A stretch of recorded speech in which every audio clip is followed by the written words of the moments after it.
Umasipala wesifunda saseMzinyathi ubalwa nekhahlamezeke kakhulu kwazise wengamele umasipala abalawula izindawo zasemakhaya ezinezikole ezithembele kakhulu kulolu hlelo lokuhlinzeka ngokudla ezikoleni. Silapha nje ke sesitholile emphakathini sathi asikhuluma into eshiwo yithina bathi kuzube manje ukudla kuhambe kahle abantwana bakutholanga kahle ukudla ezikoleni yilokho okubi engakusho kafishane.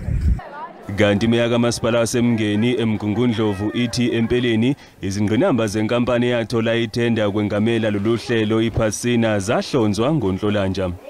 Le ndaba le kungathi ayiqala uma ngibona lama report engiwatholayo kunezinto eziphuma ku-SIU Special Investigating Unit ama-Hawks iyaqala ngoFebruary le ndaba ikhuluma le nkampani le elike ithenda.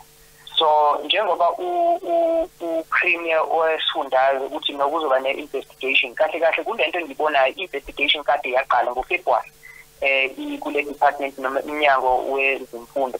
Ngombono wami into elana ekufanele sitshelwe ukuthi kahle kahle kwenzekaleni laba abathola ithenda bayithole kanjani nokuthi imali ilaphi okwamanje. Phakathi kwamaqembu ezombusazwe afuna izimpendulo okuhulumeni esifundazweni ngalolu hlelo i-Action SA ithi-ke lolu daba alixoxisi akuphele ngenkontileka enikwe iphasina kusungulwe nophenyo oluzimele. Asikholwa kule nkampani samele iqhubeke nokuthi yenze lo msebenzi ngoba kucaca ngokusobala ukuthi iyahluleka futhi kwamkudu wakumele ilandele ihlulekile ukuyenza nanokuthi siyakubonga uNkulunkulu ukuthi uthi kuzophenywa ngaphakathi. Kodwa njenge-Action SA siphakamisa ukuthi akwenziwe i-forensic investigation futhi yenziwe inkampani eyimele ngoba siyafuna ukuthi iphume iqiniso ukuthi kwenzakale ini nanokuthi obani abathintekayo kulolu daba lolu. UNdunankulu Nomusa Dube-Ncube uthi basungule uphenyo ngoba kusobala ukuthi umbiko abahlinzekwe ngawo umnyango wezemfundo KwaZulu-Natal awunalo iqiniso eligcwele.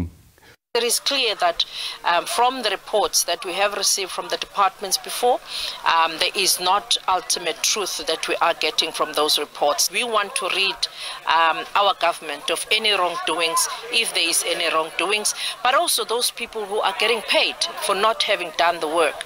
It is criminal that our kids would go to school having government paid for everything that their kids are supposed to get and getting to school and not getting the proper nutrition. Kumanje kubhekwe umphumela ongenelela komnyango wezemfundo okuzwelonke malungana nemigudu eyalandelwa ukukhipha lethenda ngokunjalo nezingqinamba eziholele ekutheni ukudla kungafinyeleli ezikoleni. Izindaba ze-SABC ngingonqubeko Nzimande.